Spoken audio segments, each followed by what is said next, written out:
Hitler, Hitler le considérait comme, et l'avait décoré, hein, comme l'exemple même de l'Allemand du futur. Ce type-là a été patron de la NASA. Il faut le faire, hein, il faut le faire. Bon. Alors ils continuent aujourd'hui et ils favorisent l'installation des étrangers qualifiés. Ils offrent à ces étrangers qualifiés des facilités d'installation qu'ils n'offrent pas à d'autres populations. Les visas de travail H1B, qui sont réservés à des personnes de haut niveau professionnel, comme les cartes vertes. Dans ce cadre-là, comme ils attirent ces scientifiques, ils ont aussi, avec tout ce passé et ce pouvoir qu'ils détiennent, provoqué une sorte d'uniformisation de la science. Certains pourraient s'en réjouir, mais il faut cependant admettre que les règles et les obligations paralysent certains scientifiques qui sont attachés à leur culture et à leur méthode. Et puis vous n'êtes reconnu que si vous publiez. Si vous publiez, évidemment, dans des revues anglo-saxonnes, en langue anglaise. Ça n'est pas la langue de tout le monde. Et ils ont mis au point ce qui s'appelle l'indice H. H, c'est du nom du concepteur, Hirsch. Hein, Hirsch, c'est encore un nom allemand, hein, et qui répertorie le nombre de publications. Mais il y a des gens de très haut niveau qui voudraient bien publier, mais qui n'ont pas l'argent nécessaire pour publier dans ces revues. Donc on met de côté une partie de la science. Et il n'y a pas un pays qui, actuellement encore, s'oppose à ce système qui est discriminatoire. Pas étonnant que vous ayez des prix Nobel américains, ils tiennent le système. Hein, ils tiennent le système. Bon, la puissance états-unienne dispose aussi, grâce au dollar, grâce à cette invasion de tout ce qui est intellect, ils disposent des médias et ils peuvent aisément briser une carrière, la carrière de ceux qui ne se soumettraient pas. Regardez ce qui s'est passé lors de la Covid-19. Vous aviez une obligation de vaccination imposée par les Américains. Pas d'autre, on ne peut pas dire autrement. Et tous ceux qui se sont rebellés, le professeur Raoul, Perron et quelques autres, que je ne vais pas citer, mais dont vous avez les noms en tête, ces gens-là ont été mis à l'écart, alors qu'ils avaient des solutions, mais qui ne coûtaient rien du tout, et qui étaient probablement plus saines que ce vaccin avec ARN messager qui trafiquait nos gènes. Hein. Et ben oui, mais les Américains avaient décidé que, le Dolder Club avait décidé que, et tout le monde entier s'est plié à ça. Et on voit aujourd'hui le résultat. La Suède qui a refusé cette vaccination, eh ben, elle a eu beaucoup moins de morts en moyenne, hein, évidemment, rapporté à la population, que les autres pays européens. Donc voilà, c'est un exemple parmi d'autres de ce que fait ce pays.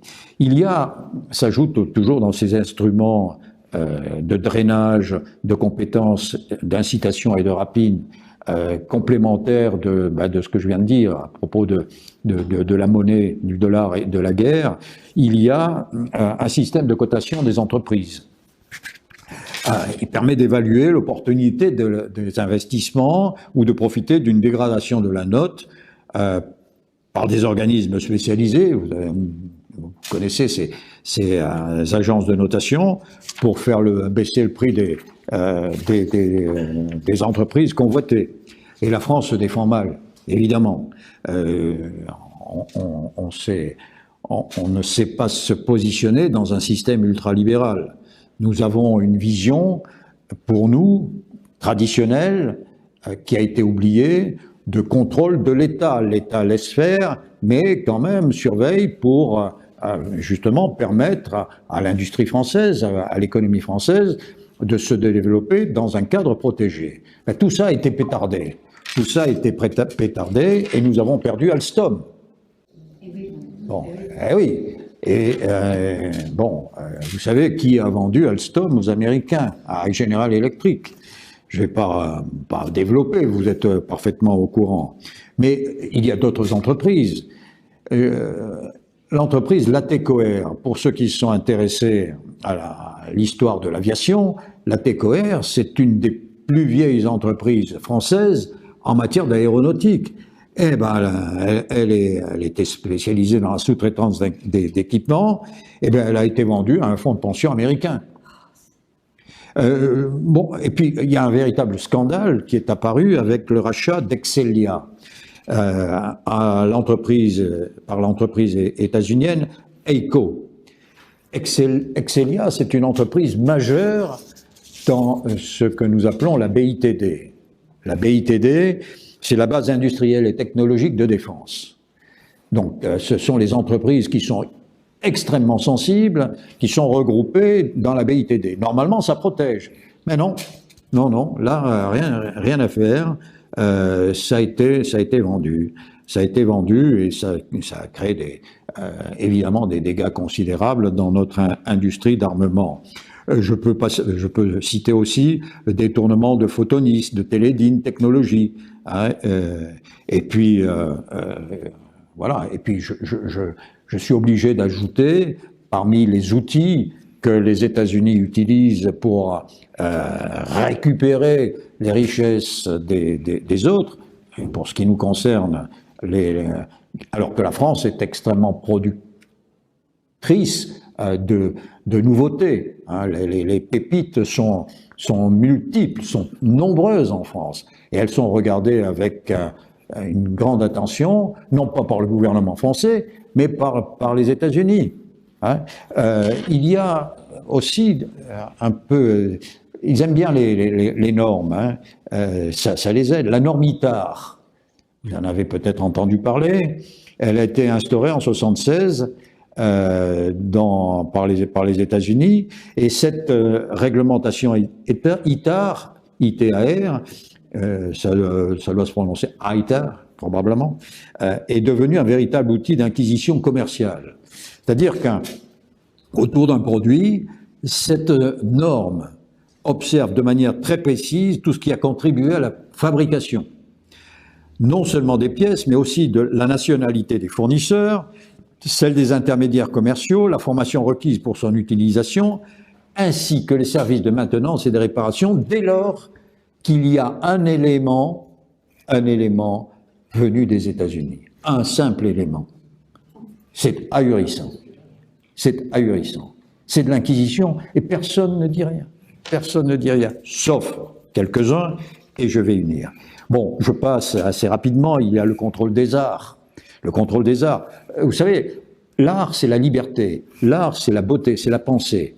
Vous croyez que ce que nous recevons des États-Unis est élévation? En fait, le but, c'est de s'adresser au cerveau limbique, c'est de s'adresser au bas-ventre, c'est-à-dire tout ce qui est contraire à l'élévation. Ben, c'est logique. Quand on veut abrutir les gens, quand on veut dominer une population, quand on veut maintenir la classe dirigeante WASP et Finance Internationale, la caste, ce que j'appelle la caste, il faut qu'il y ait le moins d'opposition possible. Donc on disloque les nations, on charcute, et puis on promeut des distractions qui sont abrutissantes. Bon. Il y a évidemment aussi des exemples que les États-Unis fournissent. C'est ce que j'appelle les modèles individuels utiles. En fait, ces modèles individuels qui peuvent faire croire que les États-Unis sont ouverts à la réussite individuelle, c'est faux. Et que les États-Unis suscitent l'émergence d'individus créant des fortunes colossales, et que c'est en conformité avec la pensée américaine. En réalité, ce sont de puissants relais qui interviennent dans le monde entier. La formule de ces gens-là, vous les connaissez, je vais les citer, je vais en citer quelques-uns, leur fortune personnelle est parfois supérieure au budget de la majorité des 193 États représentés à l'ONU. Bon, vous avez Elon Musk, vous avez Jeff Bezos, vous avez Mark Zuckerberg, et tous, il n'y a pas d'exception, tous sont en étroite relation avec le gouvernement américain, avec la CIA, avec la NASA, avec les services de renseignement. Tous. Pas un n'échappe à cette règle. Ce pays est pourtant malade. Ce pays est pourtant malade. Le système est mal en point. Et je pense que la hiérarchisation interne que j'ai décrite se traduit aussi dans les relations internationales, je viens de l'évoquer aussi, et ça passe mal, ça passe de plus en plus mal. La dette, parce que le système dollar qui a libéré finalement la planche à billets, hein, mais ça aboutit à quoi? Ça aboutit à une dette fédérale énorme, hein, 33 000 milliards de dollars de dette. Voilà. Et il faut ajouter à la dette fédérale la dette des États fédérés, la dette des institutions locales, des entreprises et des ménages. Et là, on arrive en 2023, à la fin 2023, à une dette de 115 000 milliards de dollars. Comment voulez-vous que le système perdure? À un moment ou à un autre, il va s'effondrer. Il ne peut que s'effondrer. Le problème, c'est qu'il va entraîner dans son effondrement un certain nombre d'autres pays, comme déjà la crise de 2008, hein, la crise des subprimes a entraîné des problèmes dans le monde entier. Il y a un délabrement social. L'État est inefficace dans l'administration du pays. Ça, on ne le sait pas. On ne le sait pas. Mais pourtant, c'est le cas. L'obésité est devenue un véritable fléau. Vous avez près de 50% des États-Uniens, des Américains, qui souffrent d'obésité. Et c'est grave, parce que l'obésité, ça pourrait être, après tout, bien manger, mais c'est à l'origine d'un certain nombre de troubles, de problèmes de santé. L'usage de la marijuana, et là, la marijuana, ça veut dire qu'il y a des trafics, qu'il y a collusion avec les cartels. L'usage de la marijuana est totalement banalisé. Et à ces fléaux s'ajoute la criminalité des jeunes et une répression judiciaire croissante à leur égard. Il y a un laxisme total dans la vente d'armes, et ceux qui utilisent les armes ou ceux qui se promènent avec les armes se réfèrent à la Constitution, hein, qui prévoit effectivement non seulement que les Américains peuvent détenir des armes, mais s'organiser en milices. Ah oui. Donc, regardez la situation actuelle des États-Unis, les affrontements entre Trump et Biden, la tension que l'on voit. Il y a des risques dans ce pays, c'est évident. La société est à l'abandon. Les États-Unis ont connu, en 2023, plus de 500 attaques de masse, des massacres. 500, vous vous rendez compte, hein? Plus d'une par jour, même presque 2 par jour. Le système scolaire public est défaillant. Il ne joue plus le rôle canaliseur de la violence, ni encore moins d'insertion citoyenne. La juxtaposition des communautés, la comparaison, les affrontements, la discrimination, ça ne favorise pas l'émergence d'une nouvelle élite. Bien sûr que non. Bien sûr que non. L'enseignement supérieur, tant admiré par certains Français, est également atteint. Hein.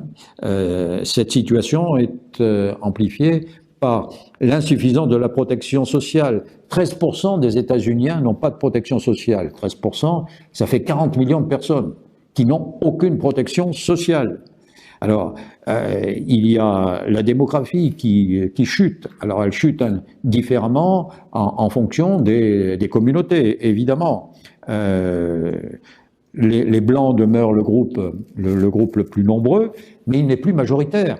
Sur 332 millions d'habitants, ils sont moins de la moitié, ils sont 152 millions.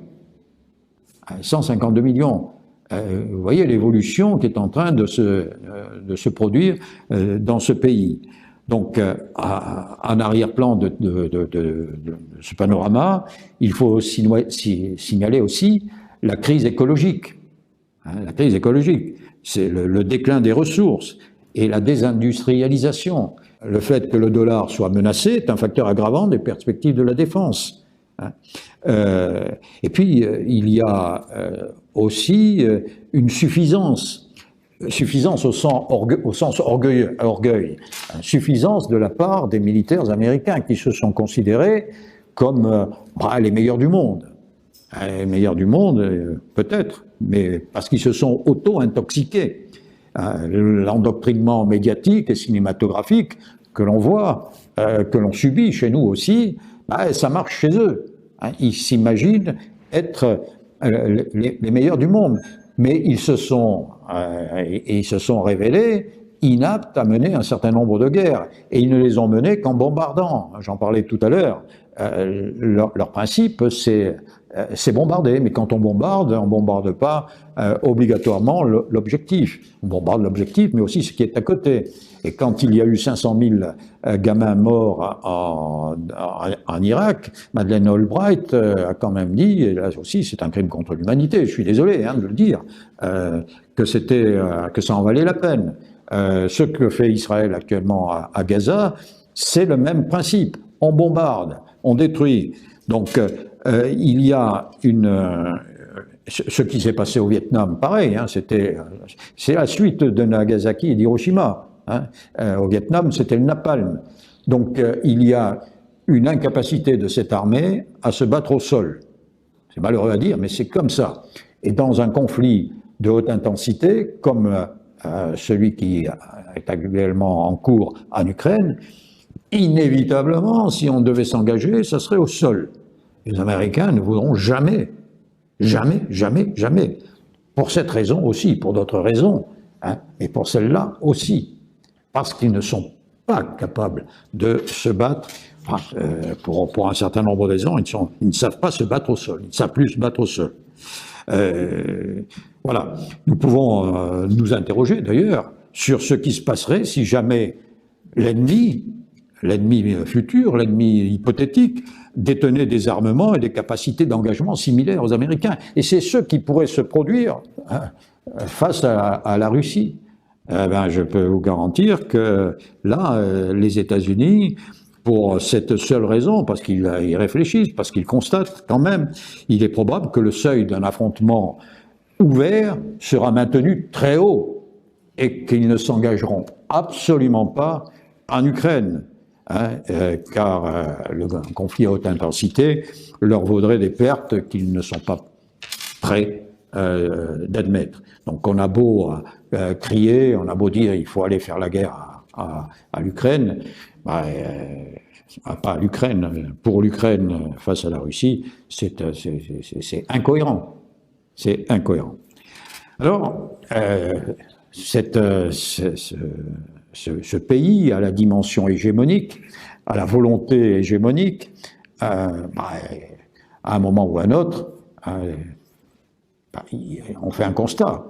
Il a des problèmes et puis il n'est pas à sa place. Il fait des choses qui sont anormales pour un pays, pour une puissance qui, à un moment ou à un autre de l'histoire, après la Seconde Guerre mondiale, aurait dû redevenir une puissance parmi les puissances. Et le monde entier est en train de se rebiffer. C'est compréhensible. On sait que la paix n'est pas favorable aux États-Unis et qu'ils sont obligés de trouver des ennemis quitte à engager toutes sortes de menées et de manœuvres provocatrices pour en créer. Alors l'Ukraine, ça a été une manigance. Ils sont parvenus à un résultat qui n'est pas complet, qui n'est pas celui qu'ils souhaitaient. Ce qu'ils souhaitaient, c'était de disloquer la Russie, considérée comme héritière de l'URSS, en une Russie d'Europe qui aurait été dominée par l'Allemagne alliée privilégiée des États-Unis en Europe et alliés soumis, et puis 2 ou 3 États d'Asie centrale et de Sibérie qui auraient été des protectorats américains. Bon, et ça, ils n'y sont pas arrivés. Mais en revanche, ils ont mis, je le disais tout à l'heure, l'Europe presque à genoux. Donc là, maintenant, ils sont en train de se tourner vers un autre adversaire qui est la Chine. C'est d'une autre dimension. Et il bascule sur l'affaire de Taïwan. Taïwan, c'est chinois. Hein, qu'on le veuille ou non, quand le général de Gaulle a reconnu la Chine, on a cessé les relations avec Taïwan, tout simplement parce que la Chine de Pékin était logiquement la représentante de l'ensemble chinois. Et les États-Unis aussi ont fait la même chose. Donc il y a là quelque chose d'assez paradoxal de vouloir maintenir Taïwan dans une indépendance que pas toute la communauté internationale ne reconnaît. Mais c'est un bon prétexte pour affronter la Chine. Et les Américains voudraient entraîner l'OTAN dans une zone qui n'est pas la zone otanienne, la zone Asie-Pacifique. Alors, parce que aujourd'hui, c'est un nouvel ennemi. Mais, la Chine, la Russie et un certain nombre de pays ont compris que les États-Unis n'avaient pas la force qu'ils imaginaient avoir ou qu'ils présentaient, qu'ils essayaient de présenter. Et la Chine, la Russie ont imaginé des parades. C'est ainsi qu'a été créée l'OCS, l'Organisation de la coopération de Shanghai, qu'elle a été créée en 2001 pour favoriser la coopération politique, économique et sécuritaire, et regroupant un certain nombre de pays. Mais à côté de ça, il y a aussi les BRICS. BRICS, vous savez, les BRICS, c'est Brésil, Russie, Inde, Chine, Afrique du Sud, et puis un certain nombre d'autres pays. Maintenant, on parle des BRICS plus. Et si nous remontons à ce que je vous disais de Mackinder, à la vision polaire, nous comprenons que la Chine soit en train de mettre en place les routes de la soie. C'est cohérent, pour empêcher l'intervention sur la masse continentale de cette zone périphérique et insulaire.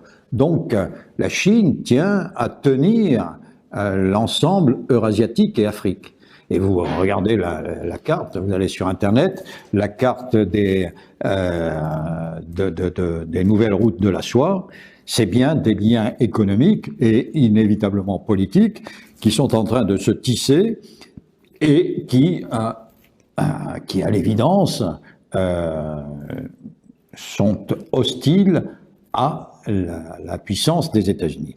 On peut aller plus loin encore. Vous savez qu'il y a un système d'échange des capitaux qui s'appelle le système SWIFT, SWIFT, qui permet d'ailleurs aux États-Unis de savoir ce que font les alliés, les capitaux, où ils vont, à quoi ils sont utilisés, etc., etc.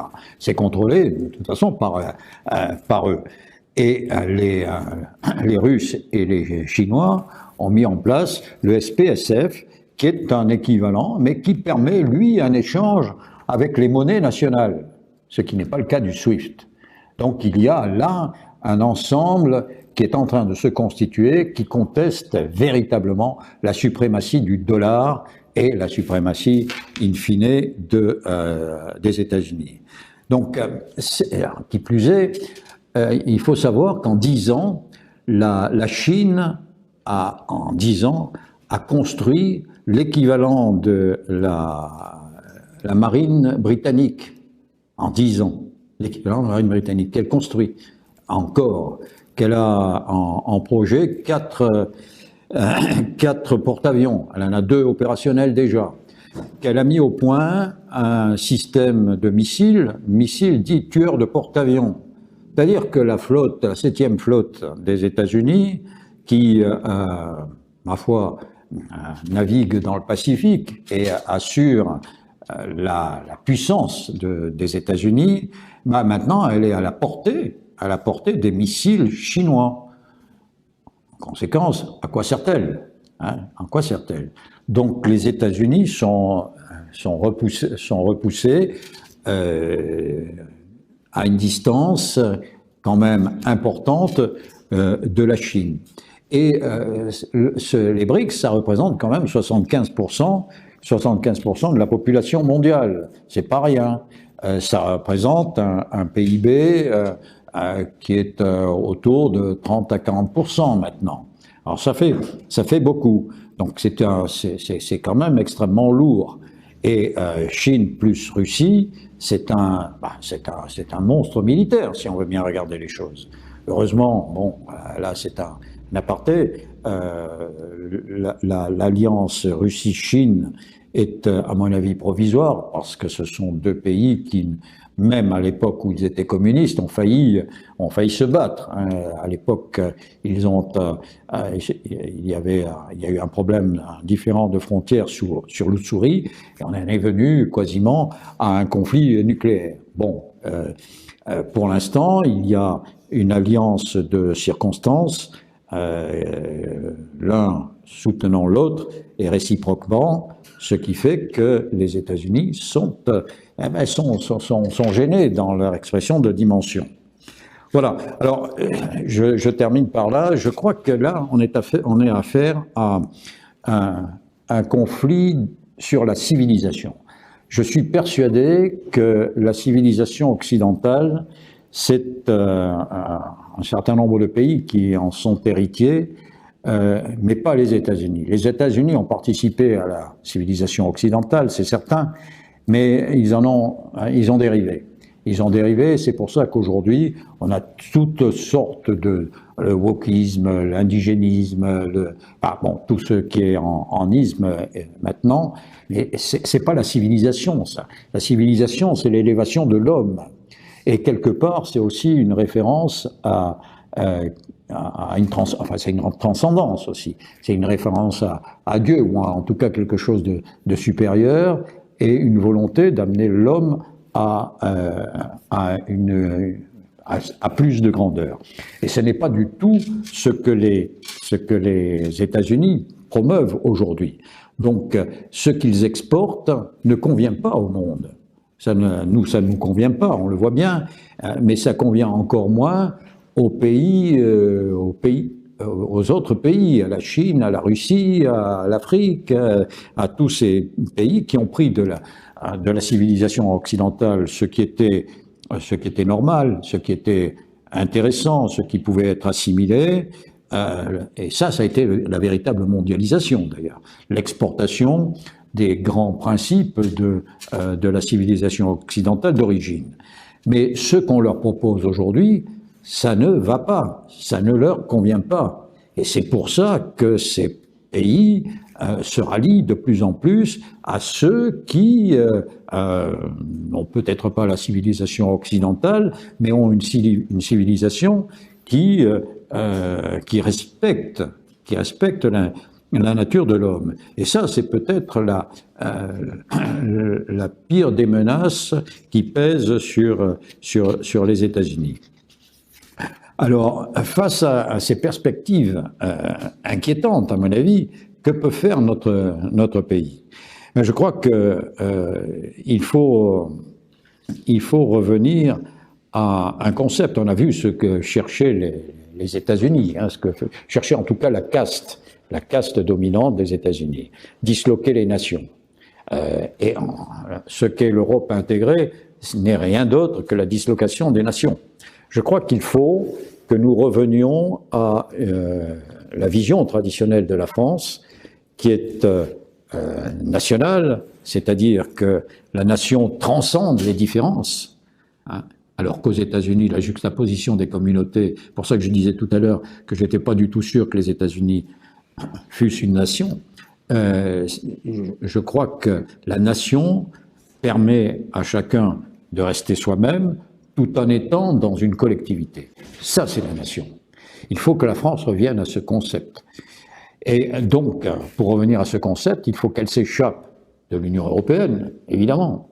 Il faut rebâtir, parce qu'on peut avoir très bien de relations avec nos voisins, c'est même légitime, mais on en a toujours eu. Mais des relations acceptées, égalitaires, de nation à nation, ou à groupe de nations, avec des intérêts communs, aucune imposition. Ça, c'est le type d'Europe qu'envisageaient Adenauer et De Gaulle. C'est à ça qu'il faut revenir. Et puis, il y a donc simultanément s'échapper de l'OTAN. On a passé 44 ans hors non pas de l'Alliance Atlantique, mais de l'organisation militaire intégrée. On n'a jamais eu de problème. Moi, je l'ai vécu, cette période-là. J'ai fait plusieurs séjours en Afrique, plusieurs actions en Afrique. On n'a jamais eu besoin des Américains, ou quand on avait besoin de matériel, on demandait à qui était capable de nous en proposer. Des avions, par exemple. Hein. On a utilisé des avions ukrainiens. Bah oui, hein, c'était comme ça. Aujourd'hui, ça serait, à mon avis, difficile. Et donc, il faut s'échapper de l'OTAN, qui n'aurait jamais dû survivre à la disparition du pacte de Varsovie. Retrouver notre souveraineté et s'éloigner de cette caste financière d'obédience anglo-saxonne qui a profondément meurtri au travers de l'Union européenne et au travers de cette inquisition des États-Unis, profondément meurtri notre pays. Voilà. Je crois que aussi la situation interne de la France nécessite cet éloignement. Nous ne sommes plus maîtres de nos frontières, donc nous ne pouvons pas contrôler l'immigration. Nous avons des intellectuels qui voudraient que la France soit une juxtaposition de communautés. Il n'y a pas de communauté en France, c'est pas possible. Il y a deux communautés, si, il y a deux communautés. Il y a la communauté nationale, et puis il y a la communauté immigrée musulmane. Voilà. Donc, effectivement, là, il va falloir régler le problème. Mais on ne peut pas le régler tant qu'il n'y a aucun contrôle des frontières et tant qu'il n'y a pas une politique indépendante sur ce sujet. Et puis, bon, voilà, il faut abandonner ce système qui nous entraîne vers des attitudes belliqueuses vis-à-vis de pays qui ne nous menacent pas. Je redis ce que j'ai dit au début à propos de la Russie. La Russie a participé à la civilisation occidentale. La Russie, nous avons des relations diplomatiques avec elle. La Russie a été très proche de la France. Et comme le disait le général de Gaulle, la France est grande quand elle est souveraine et quand elle est d'autant plus grande quand elle a de bonnes relations avec la Russie. Voilà. Je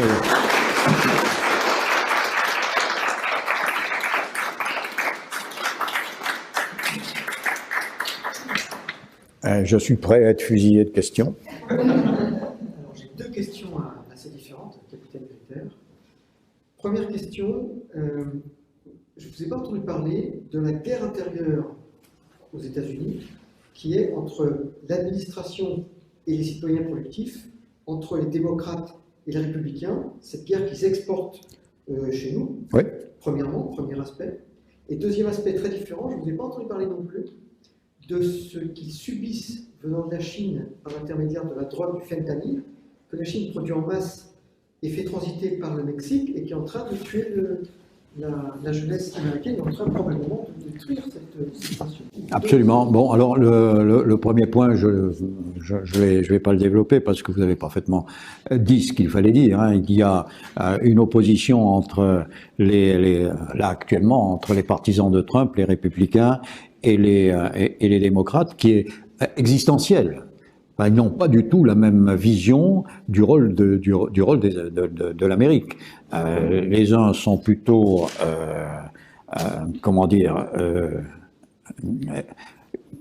concentrés sur les États-Unis, et les autres ont une vision qui est très proche des WASP, hein, de la caste dominante actuelle.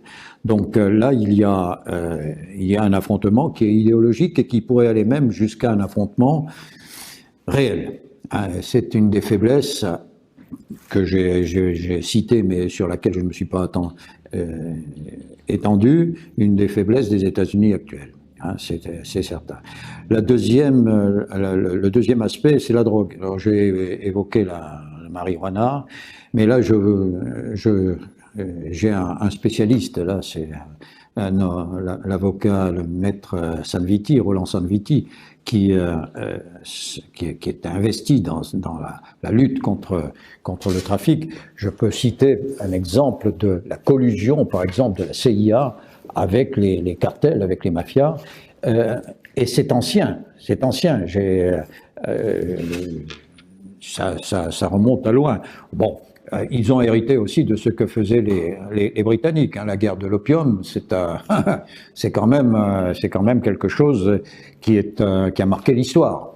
Et aujourd'hui, la guerre du Vietnam, par exemple, la CIA a, comment dire, pour ne pas que les États-Unis ne se fâchent pas avec les chefs d'État du Laos, du Cambodge, les gouvernants et du Vietnam, a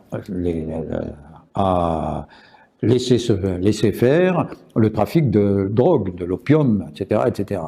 Et ce qui s'est produit, c'est que 30 000 jeunes soldats américains sont devenus accros à la drogue. L'Iron Gate aussi, hein, pour lutter contre les Contras dans le petit pays à côté des États-Unis. Les États-Unis ont vendu de l'armement à l'Iran, enfin les États-Unis par le biais de la CIA, et l'argent de cette vente a servi à alimenter les Contras et donc à développer le trafic de drogue. Hein. Alors, bon, il y a des tas d'aspects, on pourrait en citer d'autres. Il y a une corruption, et là, il y a quelqu'un qui a écrit là-dessus, c'est Jean-François Guéraud. Il y a une relation très étroite, parfois, entre les présidents des États-Unis et les cartels et les mafias. Hein, il y en a un qui me revient en tête, c'est Clinton. Clinton, qui a été élu par les mafias. Donc c'est un pays extrêmement compliqué, c'est un pays où la corruption va à très haut niveau, et voilà, et évidemment, ça ne peut que créer des dissensions, hein, des problèmes de fond. La population américaine, je vous l'ai dit, 50% a touché à la drogue. Hein. Mais là, je suis un peu gêné parce que j'ai un spécialiste là. Hein. Vous avez parlé des BRICS. Finalement, il y a une espèce de rapport de force qui joue contre les Américains. Et il y a deux scénarios. Il y a le scénario simpliste qui consiste à dire finalement, ils vont s'écrouler. Et puis, il y a celui auquel je crois, c'est une question que je pose, c'est que quand les États-Unis vont se sentir vraiment complètement acculés, ils feront la Troisième Guerre mondiale. Alors, vous avez parfaitement raison, c'est le risque. Vous avez parfaitement raison. Hein. C'est un pays qui, vous savez, comme une bête qui est blessée, elle est d'autant plus dangereuse. Eh bien, le risque des États-Unis, le risque avec les États-Unis, c'est ça. La dette extraordinaire, elle peut se résorber par la guerre. Donc, il y a, je suis d'accord avec vous, il y a ce risque. Maintenant, ce qui peut modifier la position des États-Unis en cas de crise majeure, c'est quand même l'armement nucléaire. Parce que personne aujourd'hui ne peut imaginer l'utilisation de l'arme nucléaire. Il faudrait être fou. Hein, voilà. Mais on ne sait jamais. Quel serait le terrain d'affrontement justement de ce conflit? Quel serait le terrain d'affrontement de ce conflit hypothétique de Troisième Guerre mondiale? Alors là, je vous ai parlé de la Russie. Bon, apparemment, la Russie, c'est une affaire qui est maintenant en voie de résolution. Mais il y a la Chine. La Chine, c'est le principal concurrent des États-Unis. Et qui plus est, les États-Unis sont dépendants de la Chine pour un certain nombre de matières premières, de matières premières, je veux dire, informatique, électronique, etc., etc. Et comme les Européens font fabriquer en Chine, les Américains ont fait la même chose. Donc ils sont très liés à la Chine. Et ils sont en train, par exemple, d'essayer de récupérer, Taïwan c'est ça aussi, hein, de récupérer la fabrication des puces électroniques. Ce sont les Coréens et les Taïwanais qui sont les grands experts de la miniaturisation des puces électroniques. C'est eux qui ont ça. Et les États-Unis essaient de faire venir ça à coût de milliards de dollars aux États-Unis. Ils ont fait ce ils ont passé un accord, enfin ils ont essayé de conclure un accord qui s'appelle justement l'accord sur les puces électroniques. Il regroupe la Corée du Sud, Taïwan, le Japon et les États-Unis. Mais tous ces pays, compte tenu de la situation des États-Unis, se permettent maintenant de dire non, hein, de résister. Donc les États-Unis sont de plus en plus dépendants de l'extérieur. C'est aussi une des raisons de l'affaiblissement de leur hégémonie.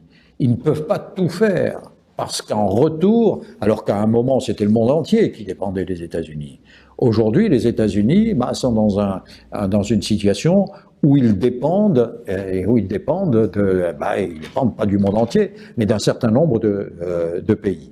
Alors, est-ce que ça va les rendre sages? Est-ce qu'ils peuvent imaginer s'affranchir de ces dépendances? C'est ce qu'ils cherchent à faire, mais ça prend du temps et il n'est pas du tout sûr qu'ils y parviennent. Voilà. Est-ce que vous pensez que l'élection éventuelle de Donald Trump peut changer l'orientation de la politique générale des États-Unis? Parce que là, vous parlez des Américains et des Américains, mais il semblerait quand même si Trump était élu. Quand je parle des Américains, je parle surtout de la classe financière, cette classe anglo-saxonne et internationalisée, mais bien évidemment sous obédience des États-Unis. Alors, vous me posez la question de Trump. Il semble que Trump, lui, soit orienté vers d'abord, l'OTAN, pour lui, ça serait fini, hein, et donc pour nous, ça serait très bien, et puis surtout vers une réindustrialisation des États-Unis et sur une sorte d'isolationnisme, ce qui ne serait pas plus mal parce que ça correspondrait à la multipolarisation du monde.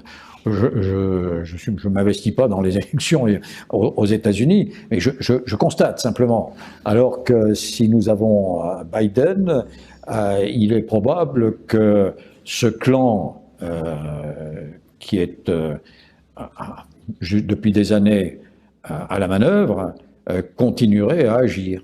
Et derrière tout ça, il y a évidemment le complexe militaro-industriel, évidemment. Hein. Ils ont besoin des guerres. Ils ont besoin des guerres pour continuer à dominer.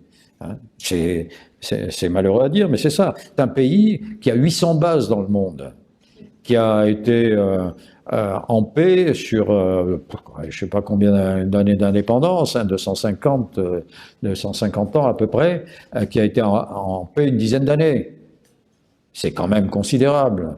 Un pays qui a fait la guerre, qui utilise la guerre comme outil de domination. Voilà. Donc, ce que je peux dire, oui, d'une certaine manière, pour nous, Français, il vaut mieux que Trump soit élu que Biden. Voilà, c'est ce que je peux dire sans m'investir dans les querelles présidentielles aux États-Unis. Je voudrais dire, Général, que d'abord merci pour ce magnifique exposé, c'est vraiment passionnant et très intéressant. Je voudrais simplement rappeler que pendant la mandature de M. Trump, M. Trump, il n'y a jamais eu de guerre. Absolument. Vous avez raison de le rappeler. Vous avez raison de le rappeler. Oui, vous avez raison de le rappeler. Oui, oui. Et je pense qu'effectivement, ce serait un bien, c'est mon avis personnel, bien évidemment, ce serait un bien qu'il soit effectivement élu à la future présidence. Ça apporterait, je pense, une certaine stabilité. Oui, et puis en retour à des relations internationales apaisées. Je note simplement que M. Biden a les faveurs des médias occidentaux, hein. Enfin occidentaux, européens en tout cas. Mais si Trump passe, il va quand même se poser le problème de cette dette qui est complètement insoutenable. Depuis des années, les États-Unis ont fait de la cavalerie en fin de compte. Oui, oui, bien sûr. Avec l'isolationnisme, en tout cas, s'ils ne changent pas de monnaie, s'il n'y a pas de, ce qu'on peut dire, de dévaluation, enfin, s'ils ne détruisent pas de la monnaie, il va falloir qu'ils payent leur financier. Alors, il y a plusieurs théories et certaines se reportent à l'Empire romain. Il y a l'annulation de la dette. Voilà, c'est ça. L'annulation de la dette, mais ça a été, dans l'Empire romain, ça a été la ruine, et la ruine des paysans, hein, et ça a contribué à l'invasion, aux grandes invasions. Donc il y a cette solution. Et puis il y a effectivement le changement de parangon monétaire. Hein, il y a ça. Enfin, il y a des solutions, mais elles sont très difficiles à trouver. C'est un énorme problème, parce que quelle que soit la solution trouvée, inévitablement, compte tenu du fait que le dollar est toujours, malgré tout, une monnaie de compte internationale, ça aura des répercussions sur le monde entier. Alors, il y a cette évolution progressive des BRICS, qui est une bonne chose, qui est souhaitable. Hein.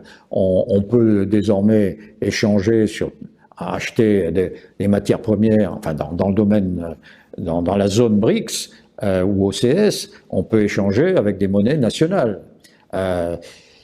Il y a aussi cette évolution progressive, mais comme vous le dites fort justement, à un moment, cette masse énorme, cette masse monétaire énorme, il faudra bien qu'il y ait un crédit d'ailleurs que l'on fait aux États-Unis, il faudra bien la résorber. Mais je ne sais pas comment. Hein, voilà. Yeah. Oui, on est bientôt à 5 mois du 7 octobre.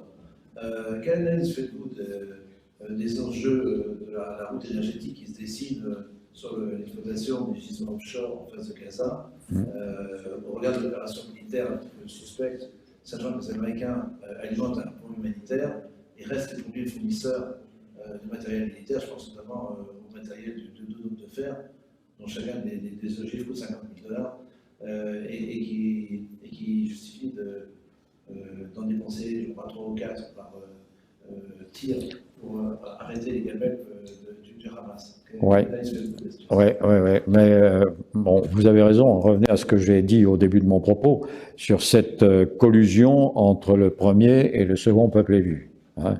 Je dis qu'Israël ne risque absolument rien. Alors, il y a plusieurs questions, là, il faudrait que je fasse un développement dans ce que vous dites. L'État d'Israël. L'État d'Israël, c'est l'Occident en Orient. Ah, oui. Et c'est la déclaration Balfour, c'est le vote aux Nations Unies, c'est donc l'élargissement progressif de la guerre des 6 jours, l'élargissement progressif de l'État d'Israël à un ensemble. Aujourd'hui, ça n'est un secret pour personne, Netanyahou et la plupart des dirigeants israéliens imaginent le grand Israël, qui aurait été l'Israël du roi Salomon, ce qui est totalement absurde, mais enfin bon. Et ce grand Israël inclut Gaza. Donc c'est vrai que Gaza est une aberration quand on regarde une carte. C'est une aberration. C'est une espèce de langue de terre où on a 2 millions de personnes qui vivent dans des conditions déplorables, sauf l'élite, bien sûr, et ça ne peut pas durer. Ça ne peut pas durer, c'est une marmite, hein, c'est une marmite. Et donc les Israéliens, à mon avis, là j'ai pas tous les éléments, ont décidé de provoquer la migration des Gazaouis vers Ramallah, vers la Jordanie, vers tout ce que vous voulez, pour, d'une manière ou d'une autre, occuper cette bande de terre. Alors, l'intérêt est double, évidemment, satisfaire l'ego et se rattacher à l'histoire théorique d'Israël, mais aussi avoir la possibilité d'exploiter le pétrole qui se trouve au large de Gaza. Pour l'instant, alors là, il y a des aspects. De Gaulle disait qu'il fallait avoir un regard simple sur le Moyen-Orient, qui était extrêmement compliqué, mais c'est pas possible. Regardez les relations d'Israël, on en parlait à midi d'ailleurs, les relations d'Israël avec l'Azerbaïdjan, un pays musulman. 30% du pétrole d'Israël est fourni par ce pays musulman. Et Israël a soutenu l'Azerbaïdjan dans la guerre que l'Azerbaïdjan a menée contre l'Arménie, Arménie chrétienne, plus ancien pays chrétien au monde. Hein. C'était quand même un peu curieux. L'Arménie, qui est soutenue simplement par l'Iran. L'Iran, ennemi des... voilà. Donc tout ça, ça s'imbrique, et il est évident que l'énergie venue des hydrocarbures sera pendant de très nombreuses années l'énergie fondamentale. Donc tous les pays auront besoin d'hydrocarbures, et Israël ne fait pas défaut. Hein. Quand ils ont rendu le Sinaï à l'Égypte, ils ont aussi perdu les forages qui aujourd'hui donnent un peu de pétrole à l'Égypte. Et il leur faut trouver maintenant un succédané, parce que le risque, à un moment ou à un autre, c'est que les pays arabes se radicalisent, ce qu'ils n'ont pas fait encore, et refusent toute aide à Israël. Donc la seule aide ne pourrait venir que des États-Unis. C'est extrêmement compliqué. Il faut qu'Israël trouve une sorte d'autonomie. Donc la bande de Gaza, les motivations de ce qui se passe actuellement, elles sont multiples. Voilà. Maintenant, l'affaire du 7 octobre a été, c'est malheureux à dire, mais pain béni pour Israël. Je voulais aussi vous demander, Général, est-ce que justement la bande de Gaza est toujours sous protectorat égyptien? Non, la bande de, non, pas du tout. La bande de Gaza est quasiment autonome, mais c'est la Palestine, enfin c'est la pseudo-Palestine. Oui. Et c'est le Hamas qui a été soi-disant élu, mais qui a récupéré l'autorité sur la bande de Gaza. Oui. Ce que vous avez dit, mon général, de l'incapacité actuelle des États-Unis à mener une guerre au sol de haute intensité, semble également peut-être s'appliquer à Israël. On ne voit pas d'issue favorable pour l'instant à cette opération militaire qui pourtant, je crois, utilise plusieurs dizaines de milliers d'hommes sur un territoire très restreint. Vous avez parfaitement raison. Cette réticence à s'engager au sol est valable pour les États-Unis. Elle est valable pour Israël aussi, qui applique les mêmes méthodes que les États-Unis de bombardement. Hein.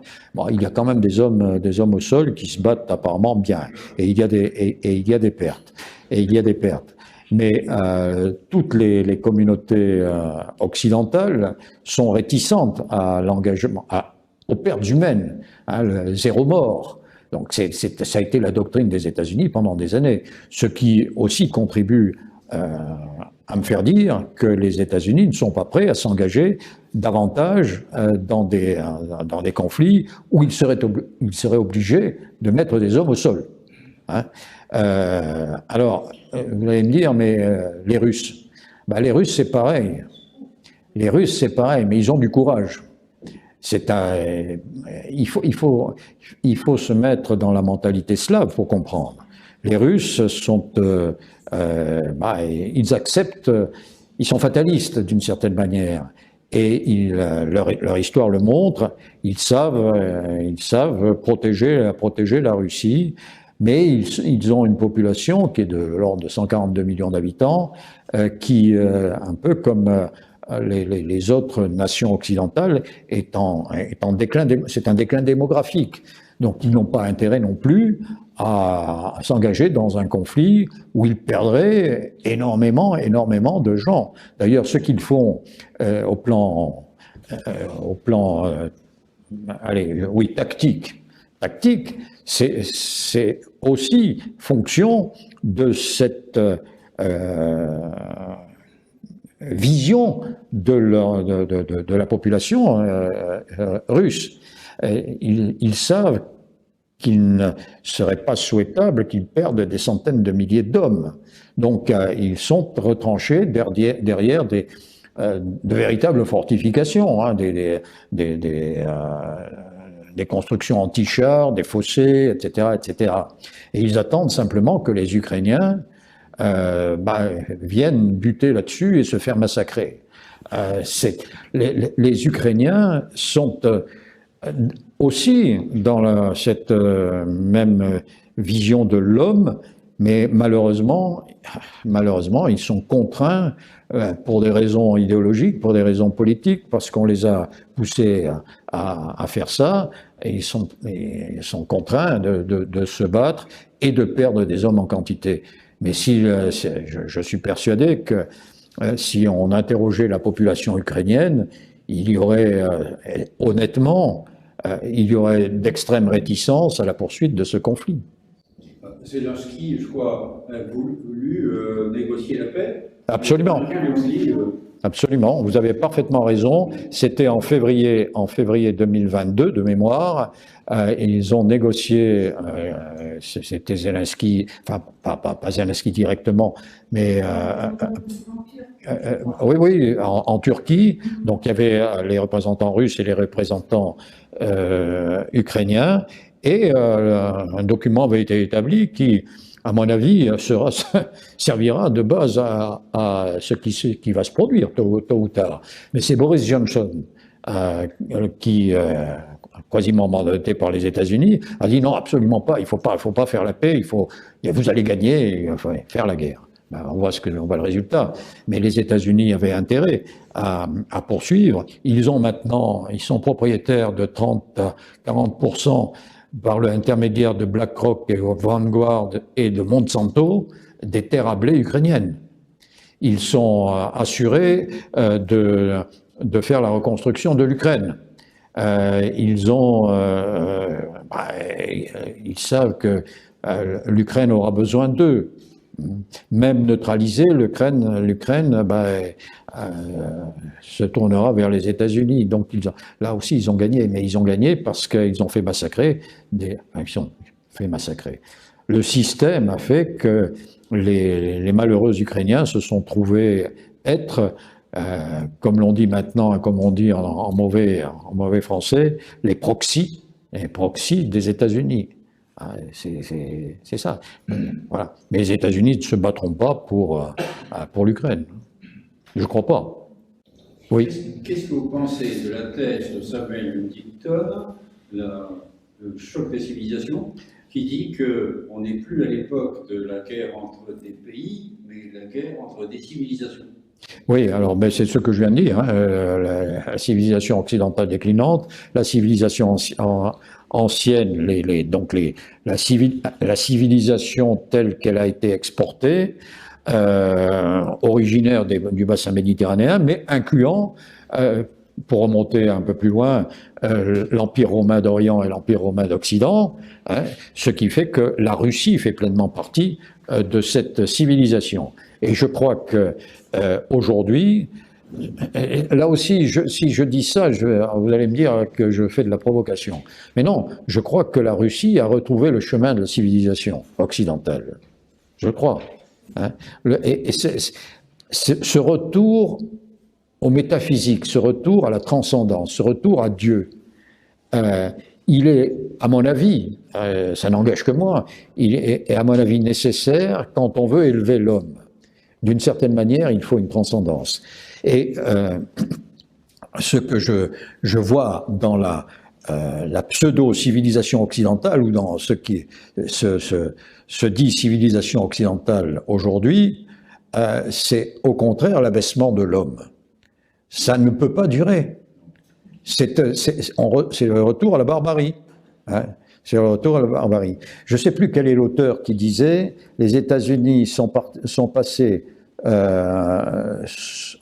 son nom m'échappe maintenant, sont passés de l'origine à la barbarie sans connaître la civilisation. » Et c'est un peu ça. C'est un peu ça. Bon, c'est une citation approximative, et je me souviens plus de qui l'a dit. C'est un écrivain irlandais. Dites-moi. Bon, son nom m'échappe, mais peu importe. C'est un anglo-saxon, catholique, qui a dit ça. Et c'est un peu vrai. Je crois que ce pays qui promeut la guerre, qui s'est fait par la guerre, par la désinformation, par le mensonge, par l'utilisation de toutes les perversions, bah, ça ne peut pas durer. Ça ne peut pas durer. Voilà. Ah, merci.